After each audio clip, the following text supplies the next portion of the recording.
तो वो सतगुरु आज ये दास है उस परमात्मा का भेजा इस कलयुग में, ये याद रख लियो।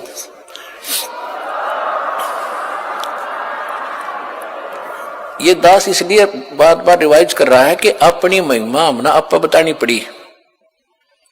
परमात्मा खुद आए थे, हम ही अलख अल्लाह हैं कुतुब गोस और पीर, गरीबदास खालिक दनी हबरा नाम कबीर।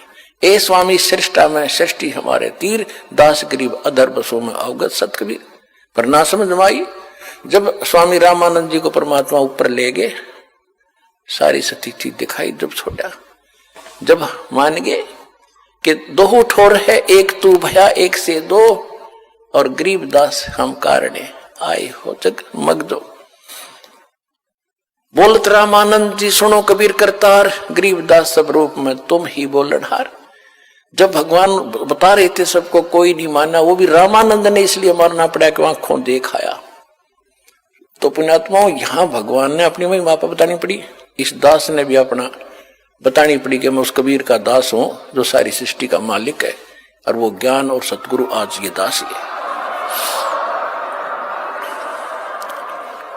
और जो सतलोक आसन बरवाला में आ जाएगा उसको यकीन भी पूरा हो जाएगा, फिर वो निडगमग हो सकता है इंसान की, जब वो मोक्ष की या कुछ ज्ञान ग्रहण की इच्छा से आया होगा। जो आया होगा बकवादों की, तो वो तो बता ही दिया आपको।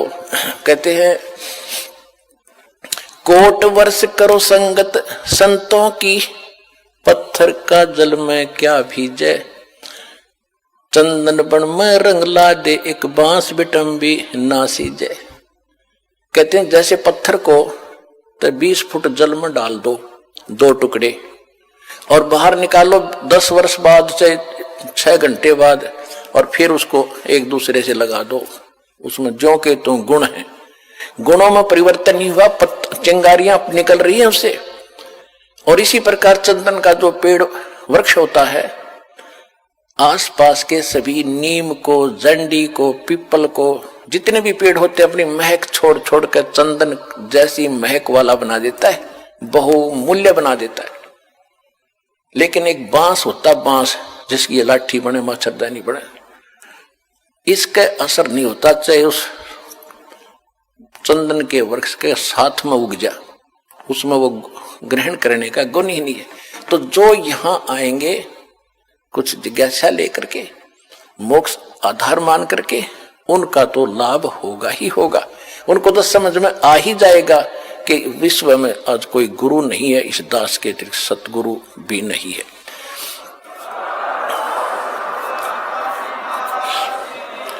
और जो आए होंगे उस पत्थर जैसे, बांस जैसे व्यक्ति हैं, उनका असर होना ही नहीं।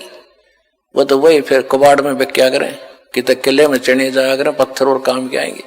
तो इस प्रकार के जो व्यक्ति हैं, जिनको इतना ज्ञान, इतना प्रमाण देखकर भी असर नहीं हो रहा कि ये सचमुच कोई बात अलग है, तो वो बताया है कि कोट वर्ष करो संगत संतन की, जैसे पत्थर का जल में क्या भीग गए, और चंदन बन में रंग ला दे एक बांस बिटम्बी ना सींचे।